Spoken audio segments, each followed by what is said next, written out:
I'm Dr. RAJNI YADAV, Assistant Professor, Tecnia Institute of Advanced Study, Department of Journalism and Mass Communication.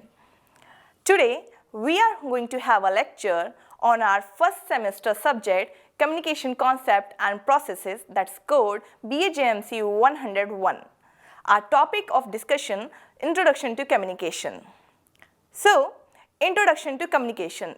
Our objectives of this lectures aims at understanding the term communication and some of the most important definitions. This lecture concludes with some basic notions about the types of communication. We shall elaborate these types in the subsequent lecture series. As a result of watching this lecture video, the student is expected to be familiar with the following things. So, after watching this lecture, students should be able to understand the term communication, definition of communication, and what exactly is communication. So, the communication is a word is derived from a Latin word communis, which means to make common. Communication at the simplest level involves understanding what someone conveys and means, and in turn making someone else understand what you mean. However, for communication to take place, it is important for some basic understanding to exist, which is possibly only when the two people feel and think about the subject on common lines. The more common between two peoples, the better their communication gets in the parlance of communication. The person who sends a message or communicates is known as sender, or you can say source, and the one who receives it is known as receiver. A well-known media expert, Dennis McQuell, in his book Mass Communication Theory, defines communication as the process that increases commonality but also requires elements of commonality to occur at all. Many social scientists have attempted to define communication from different perspectives.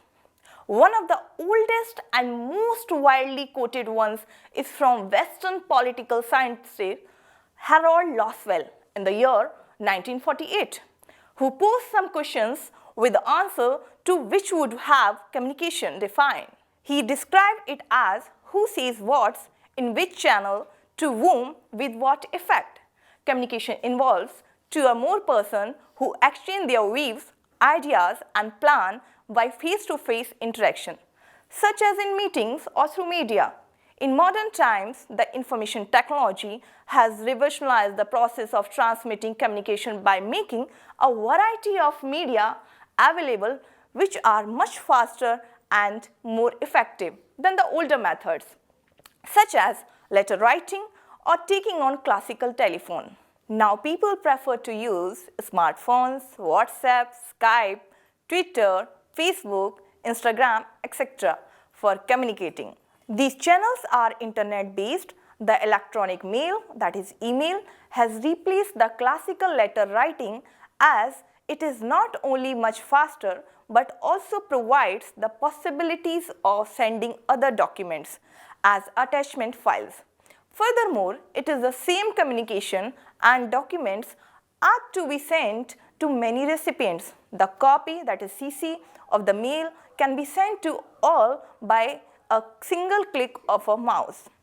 The answer to who is the sender means the sender is a person or the party from which a message originates. Under different scenarios, a sender may have different status depending on the type of communication, that is internal or external. The sender may be different. Channel here stands for the medium of communication, which may be a language, book, or even a mass medium like radio, television, or newspaper. The effect is the common understanding that communications aims at building. According to John C. Merrill and Ralph L. Lowenstein, communication is a meeting of minds, a bringing about of a common set of symbols in the minds of participants. In short, and understanding there is a numerous definitions of communications. But the common strands running through them all is that communication is a social process of integration through messages. According to famous Dennis McQuell, communication is a process which increases commonality. He describes human communication as the sending from one person to another of meaningful messages. Charles Morris gives two definitions of communication, one broader than the other. Broadly, communication is the establishment of a common age. In the limited sense, it means use of sign to establish a common age of signification. George Ingles uses communication to designate interaction by signs and symbols. Baker Brownell uses the term direct and indirect communication. Direct communication is a function of identification of people with one another. Indirect communication is a process whereby something converted into a symbol is carried over one person to another. Theodore Newcomb defines communication as the process by which people influences each other or leave an impression on others. Shannon's in perhaps one of the most comprehensive definitions. According to the mathematical theory of communication, communication includes all of the procedures by which one mind may affect another or one mechanism affects another mechanism. From the above dimensions, we can derive certain important insight for our analysis. In the first place, the definition either broaden or delineate the meaning of communication.